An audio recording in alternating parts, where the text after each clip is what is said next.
Juca Kfouri. Sim. Vamos àquele balanço anual, começando pelos gramados. Depois a gente muda de andar. E começando pelo Brasil. Ô, Bob, você me pegou começando a escrever uma coluna cujo título é O Grande Ano da CBF. E a linha fina é a seguinte: atenção, esta coluna contém ironia, do título até a última linha. Porque, veja, o que a CBF conseguiu fazer este ano é alguma coisa de tirar o chapéu em matéria de incompetência.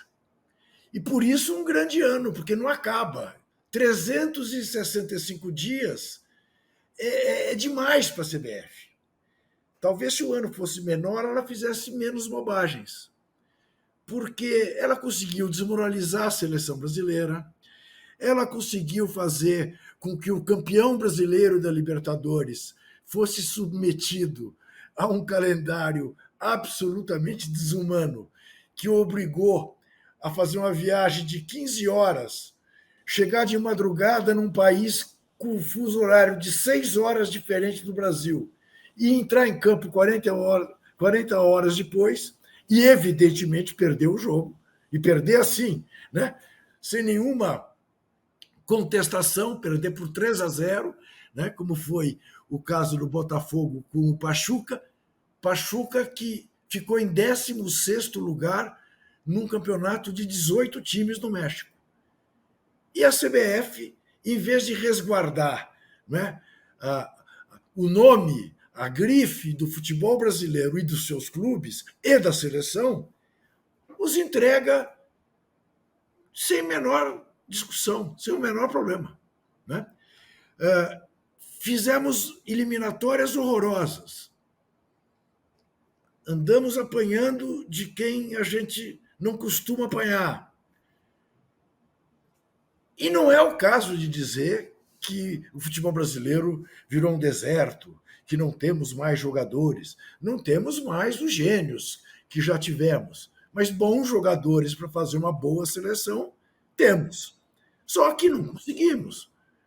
Porque temos uma administração que vai fazendo testes. Né? Fernando Diniz, vamos lá, vamos ver o que acontece. Aí não acontece. Então, o Dorival Júnior, por quê? Porque foi campeão agora da Copa do Brasil, não sei o quê. Vamos levar o Dorival. Né? Inovação zero. E a única coisa que a CBF faz é ganhar dinheiro. Renovou o contrato com a Nike. Né? Ainda, né, para você ter uma ideia de como a seleção brasileira, apesar de tudo que aconteceu nos últimos anos, do 7-1 para cá, ainda segue sendo um produto, né, que interessa a uma grande indústria fornecedora de material esportivo, como é a Nike, mas é o caos absoluto. É o caos absoluto. Tivemos aí, né, até por, digamos, uma certa complacência, a esperança de que, embora fruto da mesma indústria que fabrica presidentes de CBF que não valem nada, tivemos aí a subida do senhor Edinaldo Rodrigues, baiano, né, fora do eixo, negro. Né, opa, num futebol que carece de treinadores negros, de dirigentes negros, o presidente da CBF é negro. Ele começa com um discurso antirracista, você fala, pô, esse vai. Né? E aí você descobre que é tudo marketing. Né? Que ele não está nem um pouco preocupado com uma luta antirracista, ele está preocupado em fazer dinheiro na CBF, né? E distribuir entre os seus. Né? E a CBF é isso. Né? E aí o reflexo disso é essa coisa, né? De um campeonato brasileiro que obriga o time que vai jogar a Libertadores, a final da Libertadores, no sábado em Buenos Aires, jogar na terça-feira um jogo decisivo contra o Palmeiras em São Paulo. Né? O Juca, Isso incluído, mas a parte isso. O fato dos primeiros colocados serem Botafogo, Palmeiras, Fortaleza, Atlético, não era o primeiro, mas estava ali. Não há uma distância técnica, tática enorme entre os treinadores brasileiros, de uma maneira geral, e dos demais do mundo, porque fica meio claro, né? Mas então, veja você, claro, sem dúvida nenhuma, né? Tivemos pela primeira vez, né, ou pela segunda vez, um técnico português ganhando o Campeonato Brasileiro e a Copa Libertadores. Primeiro o Jorge Jesus com o Flamengo em 2019, agora com Arthur Jorge em 2024. E o Abel? Não, pois é, o Abel não ganhou no mesmo ano Libertadores e Brasileirão, mas ganhou Libertadores com o Palmeiras e bicampeão brasileiro, né, consecutivo com o Palmeiras. O que distingue esses treinadores portugueses dos nossos? Os cursos de treinador que existem em Portugal. E que a CBF deveria ser vanguarda, e não é. E não é. Tem toda uma prosopopeia, a CBF Academy e o Diaba 4, mas não forma a gente como a escola de treinadores de Portugal. É óbvio que nós ficamos para trás. Né? Tanto, Bob, você quer maior exemplo do que esperar durante quase um ano o Carlos Ancelotti, né? Que, na verdade, foi um desejo do presidente da CBF, que jamais teve a concordância do italiano Carlos Ancelotti. Né? Então, mas ali teve conversa, quem conversou com quem, não teve nada, foi só uma loucura. O que aquilo foi? Não, aquilo foi o seguinte: aquilo foi uma consulta feita a ele, em que provavelmente, porque não se tem clareza disso, porque transparência e CBF, né, não ornam, o presidente da CBF o consultou. Você aceitaria trabalhar na seleção brasileira? Ele diz: olha, eu tenho contrato com o Real Madrid. Caso não venha a renovar o contrato e tal, claro, dirigir a seleção brasileira será sempre um orgulho para mim e tal. Vamos aguardar. E o Edinaldo já anunciou. Aí, como houve todo aquele problema jurídico, derruba o Edinaldo, não derruba o Edinaldo e tudo mais, embora ele tenha se mantido, né, ele achou isso como desculpa. O Carlo Ancelotti ficou inseguro e reformou com o Real Madrid. Agora, Bob, pensa em sã consciência. Você acha que algum profissional do futebol tem dúvida entre renovar com o Real Madrid ou vir trabalhar na CBF? Não na seleção brasileira. A seleção brasileira, claro, né? Até o Guardiola disse que para ele seria um sonho. Mas o problema é a CBF, e isso a gente sabe o que se passa na CBF. Bob, eu sei que te cansa ouvir isso da minha boca. Não, não cansa, não. Mas aqueles que nos veem, nem sempre aqueles que nos veem, né, são informados de detalhes, embora não seja tão detalhe assim. Lembremos, Bob, os últimos presidentes da CBF. Claro. Do ponto de vista do que se fala no mundo afora. Né? Ricardo Teixeira, banido do futebol, não pode viajar para fora do Brasil, que a Interpol prende. Tá lá. Exilado no próprio país. Alarme vermelho da Interpol. Sucedido por José Maria Marinho. Este esteve preso nos Estados Unidos por quase 2 anos e foi liberado por generosidade da justiça americana em meio à pandemia, porque é um homem de quase 90 anos, para que não morresse na cadeia. Foi devolvido ao Brasil, mas também do Brasil não pode sair. Foi sucedido por Marco Polo Del Nero, terceiro banido do futebol. Também não pode sair do Brasil, que a Interpol prende. sucedido por Rogério Caboclo, que cai na CBF por assédio sexual e moral. Ah? E aí vem a ser sucedido por Edinaldo Rodrigues. Então você pega, dos últimos 4 presidentes da CBF, todos eles estão fora do futebol, por corrupção ou por assédio. Isto é óbvio que o Carlos Ancelotti sabe, que o Pepe Guardiola sabe, que o Jürgen Klopp sabe. Não, peraí. Para ir para lá, só mesmo se eu tivesse o que fazer. Mas, Juca, a parte CBF, a parte não, mas incluindo a CBF, mas um treinador da seleção, essa altura do campeonato, teria que, na verdade, reformular de baixo até acima o futebol, desde as categorias de base e tal, porque tem um vício, o vício que se reflete no campo, cercando o juiz, o cai-cai, e atribuir a Deus e a Jesus, como se Deus e Jesus ganhassem ou perdessem partidas, quer dizer, isso tudo, nada a ver com a religião, estou dizendo que tem para mim é uma manifestação de fraqueza, porque se você, não fui eu, é que Deus não quis, bem... Então, você estava lá, você estava na África do Sul, quando também a Holanda empatou um jogo, não significava nada além de um empate. O Brasil tinha todo, né? E aí os jogadores se olharam como disseram, mas Deus, isso não estava previsto. Como é que eles empataram? E você deve se lembrar que tinha um pastor dentro da concentração, no avião da volta da CBF, além de poucos familiares, tínhamos jornalistas que pagaram muito mais caro para voltar no avião, e o pastor. E o lateral esquerdo, não me lembro o nome dele agora, que a assessora deles, que era jornalista, fez uma pergunta denunciando que tinha uma panela evangélica. Lembra disso?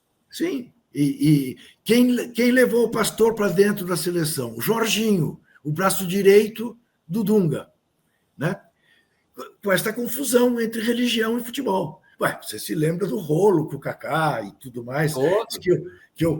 Fizemos uma histórica entrevista, né? Exatamente. Né? Que eu o critiquei porque eu sou ateu e ele é evangélico. Né? Mal sabe ele que eu sempre tenho aqui, onde tá, que lado que está? Deus prefere os ateus. Quer melhor confissão do que essa? Puxa vida. Bom, então, Bob, claro, nós precisamos reformular tudo. E não é com esta gente que se reformula tudo. O que você achou da história do Ronaldo anunciar que gostaria de ser? Com o apoio de Ricardo Teixeira e de Aécio Neves, o que você acha que eu penso a esse respeito? É dirigente de um time na Espanha que os torcedores fazem passeata todo dia querendo a cabeça dele, porque o time está para cair. Fez o Cruzeiro, em 6 meses vendeu, largou e seja o que Deus quiser. Né? É sempre assim. Não é o cara. Qual seria a saída que você acha para você, de fato, modernizar o futebol brasileiro? O Bob, não é muito diferente de qual seria a saída para o Brasil. Qual é a saída para o Brasil para que o Brasil não eleja uma Câmara dos Deputados, um Congresso Nacional como esse que o Brasil elege? É uma reforma que este Congresso jamais fará. Não dá para ficar com 17 países recebendo uma grana pesada do fundo partidário, porque isso vira uma sinecura e quem monta naquele partido não vai abrir mais. E nenhum governo, seja municipal, estadual ou federal, vai conseguir governar com 17 partidos estagiando. Claro. Me dá um pedaço que senão eu não voto, me dá um pedaço que senão eu não voto. Então, esta é a democracia brasileira, né? Em que o peso do capital é decisivo da maneira como é decisivo, em que o pobre vota contra os seus próprios interesses, porque enganado, porque não percebe as coisas. Porque 79% do noticiário de economia e finanças está literalmente na mão dos bancos que compraram. Exatamente. A mídia corporativa, né, na mão dos banqueiros. Né? A Faria Lima torce para o presidente morrer. Mas isso que eu falo é literal, para eventualmente quem esteja. O Não. BTG comprou, o XP comprou, eles 79 no noticiário de economia e finanças Sim, é veiculado, ou as pessoas acessam meios que são dos bancos. A tradicional revista Exame é de um BTG. banco. BTG. Isso, quer dizer, né? É XP isso. comprou, outro comprou Empíricos, Infomoney, escambau. É isso, é isso, é isso, né? Então você veja que essa dificuldade que a gente encontra estrutural que a gente encontra no Brasil, a gente encontra no futebol desde sempre. Se espalha por tudo, né? Por tudo. Agora, aí alguém poderá estar nos vendo e dizer, bom, mas isso já era assim e o Brasil ganhou 5 Copas do Mundo. E aí, Bob, é que as pessoas não têm essa consciência. E que eu sempre repito, não apenas para falar da qualidade, né, que havia no futebol brasileiro, como para fazer o discurso antirracista. As pessoas não se dão conta de que entre 1958 e 2002, quando o Brasil, né, ganha 5 Copas do Mundo, o Brasil tinha, em regra, no mesmo time, o Didi, que foi eleito o melhor da Copa em 58, o Mané Garrincha e o Pelé. Só. Para não falar do Newton Santos, do Zito. Não. Tinha o melhor jogador da Copa, o Mané Garrincha e o Pelé. E em 62, de novo. Em 70, tinha, além do Pelé, o Gerson, o Tostão, o Rivelino, o Carlos Alberto Torres, o Jairzinho. E o Clodoaldo? O Corró.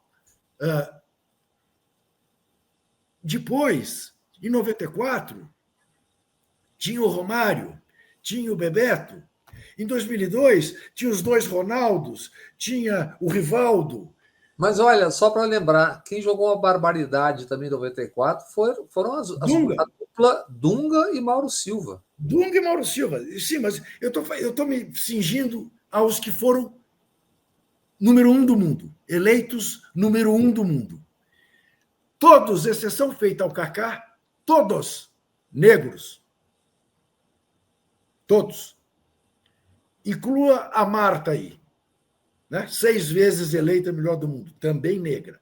O que dá medida, né? Depois Rivaldo, depois e Ronaldo. Rivaldo e os 2 Ronaldos. Em 92, depois. Em 2002. Sim, eu falei. Falei desses 3. E tinha o Kaká, né? Começando a carreira dele. Depois joga outras Copas, mas fisicamente prejudicado. Esse período é o período do beautiful game, que os ingleses apelidaram. O país do futebol bonito.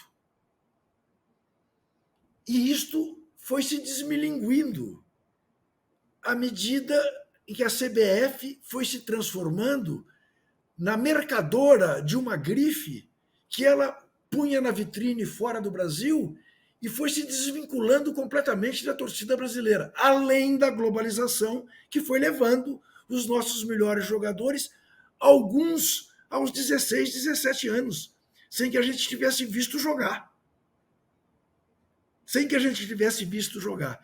Agora, como é que nós não fomos capazes, esses anos todos, de fortalecer o mercado interno no Brasil, não para impedir que um gênio fosse vendido por 150 milhões de euros, mas que um garoto que vai virar gênio fosse vendido por 5 milhões de dólares.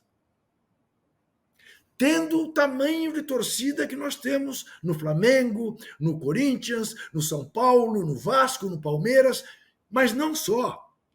No Internacional de Porto Alegre, no Bahia. Quantos times europeus têm 1 milhão de torcedores? Pense você em você ter um negócio que tem 1 milhão de consumidores potencialmente, no que você é capaz de transformar. Mas aí o que nós estamos fazendo? Estamos entregando também para o capital estrangeiro. Vem aí o City e compra o Bahia. Mas será que o Bahia não tinha competência de gestão suficiente para botar o Bahia na bolsa e a torcida do Bahia comprar o Bahia? Ou a torcida do Corinthians comprar o Corinthians? E ela escolher quem é que vai dirigir isso? Isso é uma quimera, é uma utopia, é um sonho romântico, mas era perfeitamente possível. Olha o que o Bayern Munique fez, que não foi neste modelo com a torcida, mas o Bayern Munique assegurou para si a gestão do futebol, mas vendeu 49% para grandes patrocinadores, montou esse time que quase foi 12 vezes campeão seguido na Alemanha. E aqui a gente não tem. Não,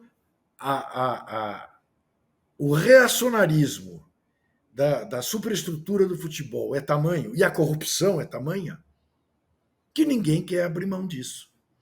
Que ninguém. Veja o que iria acontecer no Flamengo. O Flamengo estava elegendo um presidente, mas não era um presidente. Estava elegendo um presidente que ia conduzir para ser o CEO do Flamengo o presidente dos 6 anos anteriores, o tal do Landim. Perdeu na arrogância, felizmente para o Flamengo. Mas o Flamengo, né, esse clube nacionalíssimo, tem torcedor em tudo quanto é canto, cai do teto. Né?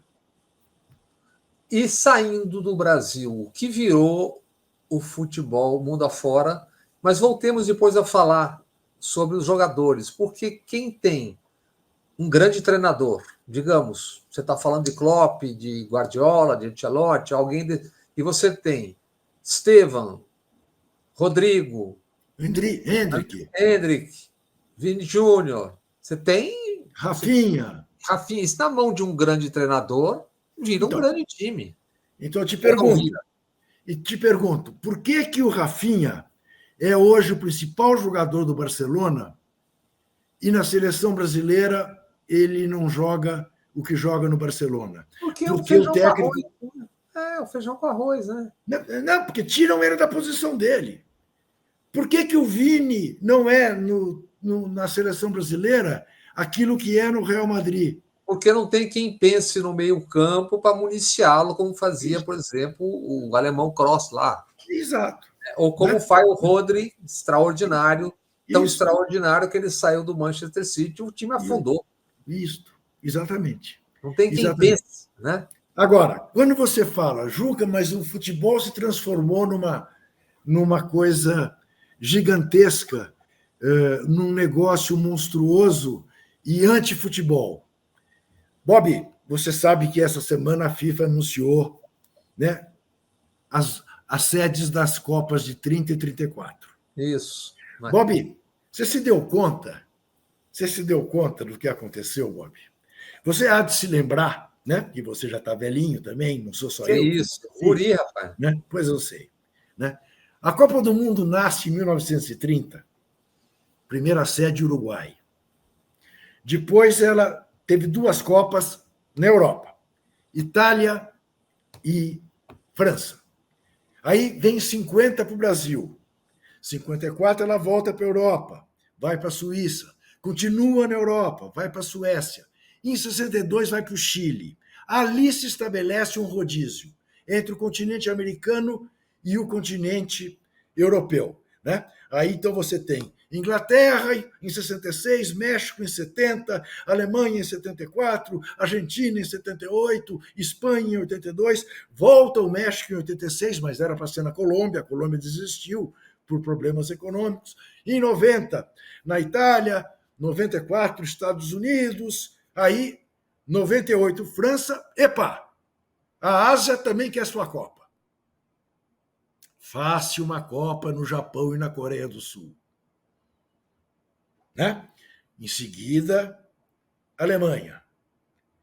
Epa! A África também quer uma Copa. Tá certo? Faz uma Copa na África do Sul. entre escândalos, FIFA Gates, corrupção, construção de estádios, superfaturamento, e ppp, e ppp.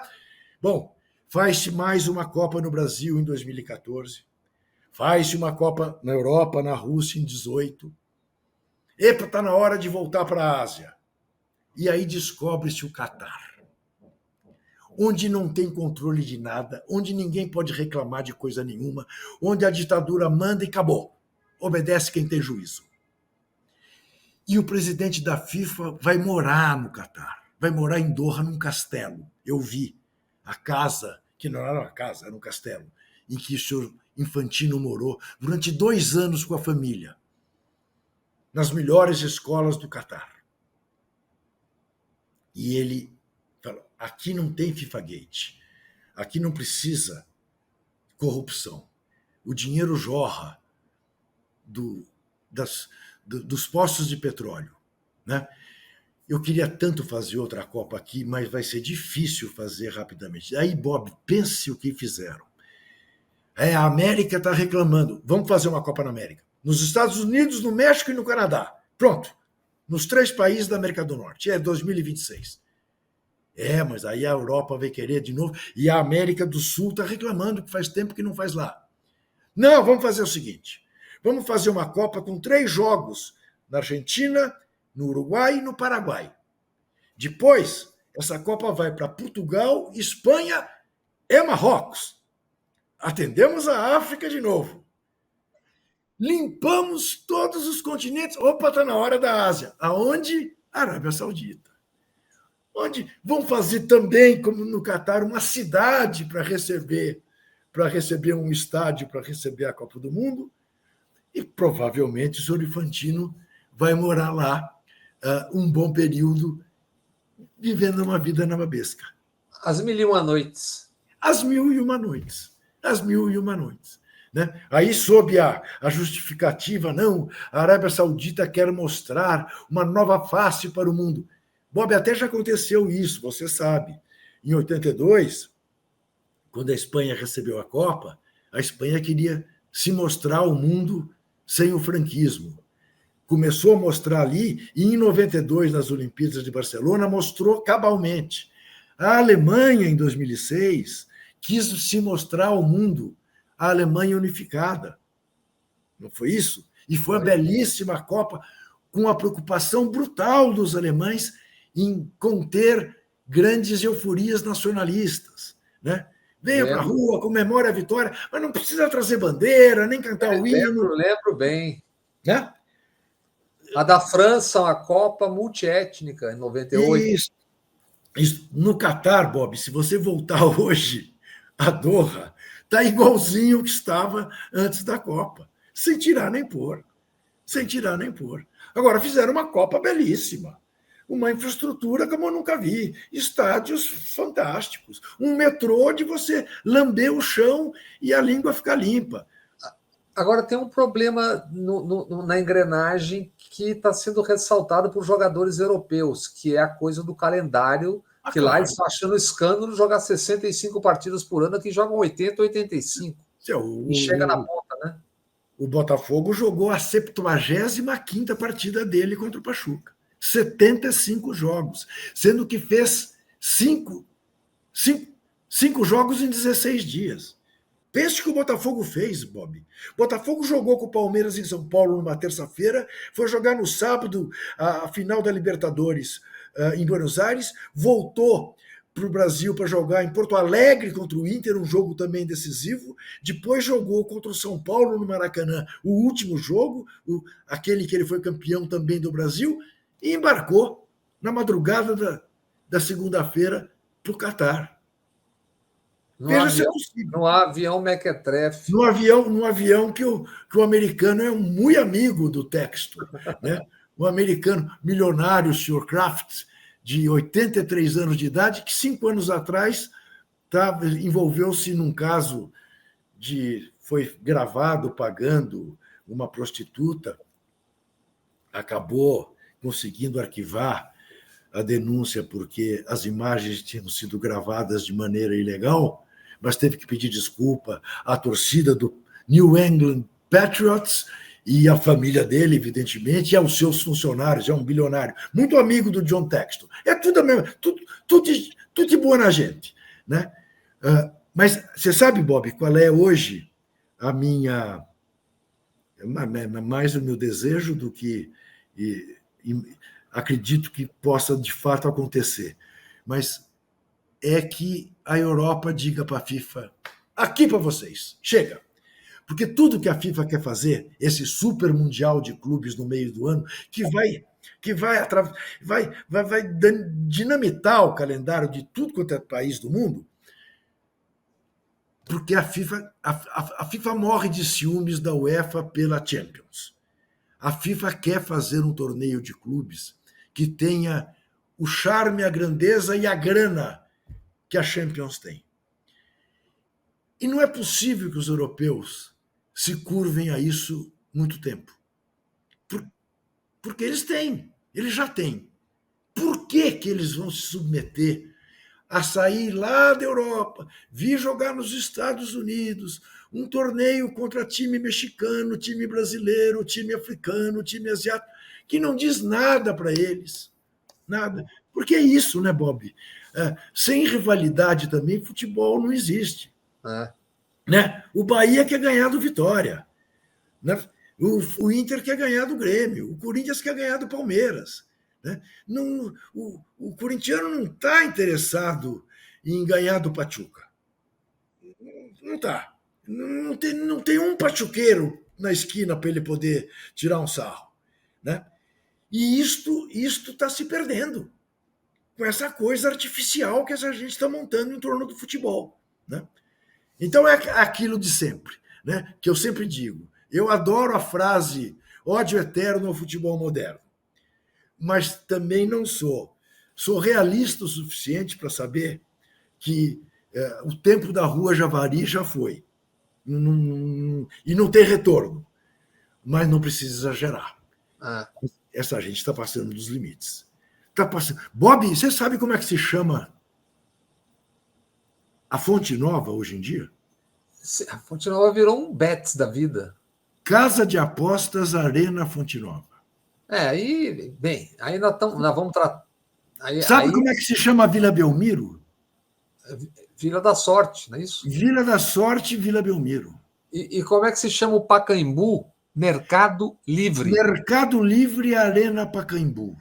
O outro é Morumbis. Neoquímica. É uma fábrica de remédio. O Ibirapuera é a torre do Nubank roxa. Isso. A torre não, a marca do Nubank. Então a árvore de Natal era roxa. E este paspalho deste prefeito, né, que depois que foi eleito, agora sim a mídia conta tudo a respeito dele, claro, né? Tinha cedido o Largo da Batata para chamar-se Largo da Batata Ruffles. Voltou atrás, né? Voltou atrás.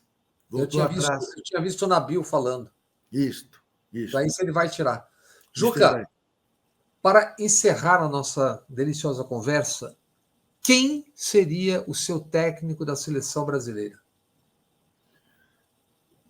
Assim, eu poderia escolher no mundo? Claro. Você pode escolher. Você pode te dou até duas chances. O brasileiro e o estrangeiro. Pepe Guardiola, brasileiro, estrangeiro, sem dúvida nenhuma. Olha, mas se não é o Pepe Guardiola, o brasileiro, para mim, é hoje. É o Klopp. É o Arthur Jorge, entendeu? Um brasileiro. Ou o Jorge Jesus, outro brasileiro, entendeu? Porque, veja, o Tite era o suprassumo, e a gente viu que ele está muito longe de ser o suprassumo. E não tem que é o Renato Gaúcho, nem pensar. O Dorival é muito bom, eventualmente, para dirigir ali o time do Bradesco, não é para a seleção brasileira. É o burocrata do futebol e tal. Não tem inventividade, não tem criatividade, não tem peito para fazer certas coisas. Diz que o Brasil depende do Neymar até hoje. O Neymar vai chegar aí de bengala. Enfim. Bob Fernandes. A lei do erro, tipo Paquetá, que pode vir a ser punido. Espero que não seja um Sim, gorila. pois é, eu também espero, mas não é o meio de campo da seleção. Não é o pensador da seleção, e nem você vai montar um time com alguém que pode ser suspenso. É né? isso, é isso. Caríssimo Juca, um prazer conversar Enorme, contigo. sempre. E vamos ver se a coisa melhora, né? O Bob Fernandes, a gente, como diz o outro, a gente somos gramscianos, não é isso? A gente somos muito críticos, muito pessimistas na análise, mas E otimistas teimamos na em ação. sermos otimistas na ação. É Vamos isso. que vamos. Então, um grande abraço, queridão. Outro para você. Até mais. Até.